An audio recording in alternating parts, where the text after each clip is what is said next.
Hi, it is Rachel from Rachel Reads, and today I'd like to talk to you about how I got into romance novels. I see a lot of YouTube videos that say story time and they share part of their life, and I'd like to do the same. So since I review romance like half the time and on this channel, I thought it'd be fitting to share with you how I got into romance novels, my first one and how I felt about it, and because everybody has their story.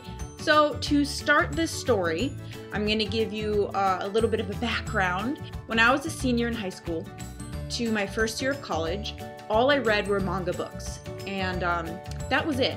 There was no other genre, just manga over and over again. By the end of my manga craze, I had over 110 manga books, so I was obsessed. Then I kind of lost interest.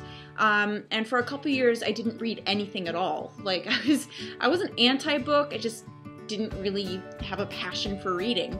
But I think it was my third or fourth year of college, I picked up a young adult novel for some reason. It just looked good, and I read it, and all of a sudden I was just, bam, kick-started into obsessive reading. And I only read young adult. Because that was, the only genre I really knew and loved. Our story of romance begins when I was at the library.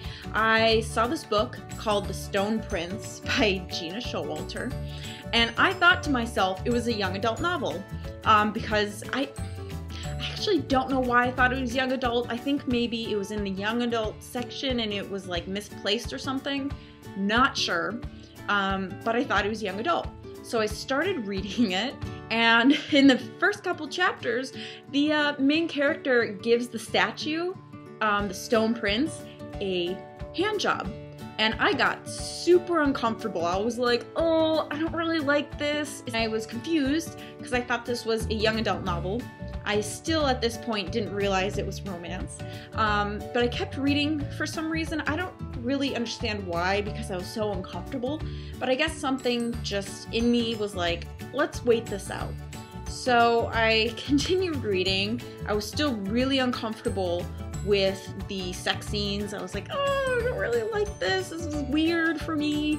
It's a new experience. But when I finished the novel, I was like, you know what? I'm gonna read the second one, which is The Pleasure Slave. And when I saw the title, The Pleasure Slave, I knew I was in for it, but I decided to read it. So that was my second romance novel, and I did skip all the sex scenes. Again, I'm not really sure what pulled me in, since the best scenes are the sex scenes, at least today, that's what I think. And but I wasn't having it. But by the end of The Pleasure Slave, I kind of was like more into it, I guess. So all I read for my first series, for my first couple months, was Gina Showalter. I didn't really branch out at all. So first couple months I read Playing with Fire, I think one of her titles is, Lords of the Underworld. So Gina has a special place in my heart because she was my first, she was my only for the longest time. I didn't start branching out after a couple months, and the more I read romance, the more comfortable I got with the sex, and the more I started to like it. And before getting into romance, I heard a lot of stigma behind it. Romance to me at the time was for 60 to 70-year-olds, were for housewives who, had troubled marriages, and I had a lot of stigma towards them because that's what I was taught. I was taught that romances were trashy and not literature, and all these terrible things that people say about romance, and that's what I thought because that's what I was told. So I prejudiced against it. Anyway, as I continued reading romance, I went into like Lori Foster, Susan Mallory, like all the Larissa Ione, I think was my second paranormal series I read. And the first book is about a sex demon. So it went to 0 to 100 pretty quickly. That year, when I started reading, in my 3rd or 4th year of college, I ended up reading 150 books that year. And I read all of them from beginning to end. I didn't cheat. I didn't skip anything. I didn't almost finish it. I finished 150 books, and at least 80% of it was romance. Because I ended up being pretty obsessed with it. All I could read was romance. It was like this new craze I had. And it got to a point where I had a boyfriend. And so when we'd hang out, I'd bring my book and I'd start reading. And he's like, you know what? We're hanging out right now. Do you mind putting that book down and conversing with me? I even had college. I was in college at the time. I was 21 when I started reading. This was back in 2011. And I did this thing where my roommates, I had 3 of them, they wanted me to like go out and hang out with them, like, hey, play Mario Party with us, or go out to lunch with us or something. But all I wanted to do was read romance. That's all I wanted. So one of the roommates did not like me at all. So I used an excuse. I said, well, that roommate doesn't like me, so I just feel really uncomfortable hanging out with you guys. When in fact, when that's not true, what happened was they were hanging out, having fun. I was in my room, I was reading. I was obsessed with reading, and that's all I did. Ever since Gina Showalter's The Stone Prince, I had never went back.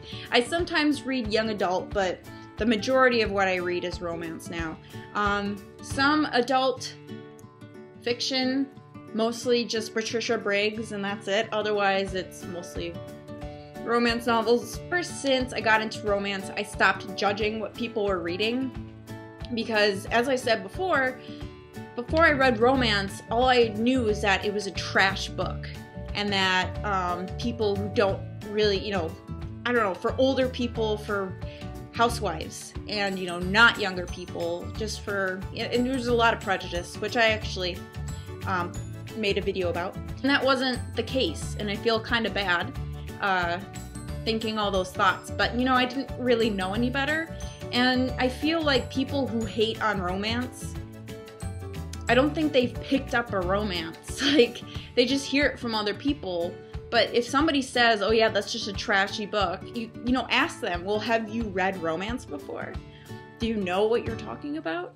Because when people say that, I just, maybe they have, but there's a good chance that they haven't, like myself. And that is my story of how I got into romance. Dun dun dun! I just finished my first Nora Roberts book, which I know, it's pretty weird because I just told you my obsession with romance and I haven't read Nora Roberts. Yeah, I know. But I did Vision in White, which I have right here, Vision in White, which I will do a review about. Because I want to read more of her. She's been writing since like the 80s, right? So, yeah, need to get into that a little bit more, which I will. If you have any recommendations, let me know. I would love to know what to read next. If you're a romance reader, I'd love to hear how you got into romance, because I know that there's people I've met that got into it at 14 years old. My great aunt, who's 102, still reads romance. I actually interviewed her and my grandma, who's now passed away, unfortunately. They talk about their love of romance books, which I will link a video to. It's right here. I'm assuming I just put the video up by my face. So yeah, that is a video where I interview a 102-year-old and a 96-year-old about loving romance and still reading them. It is for everyone. It is for the young and the old. It is timeless. If you haven't read a romance book, I recommend it. If you're kind of worried about the sex, there's closed door books. So, which closed door means you don't really read about it, you just know they have it. It's not graphic. That's what closed door means. If you're not a romance reader, still put down a story of how you got into reading. That's it. I hope you guys have a wonderful day. I will make more videos, I promise. And I will do a review of Nora Roberts and I'll see you later. Bye!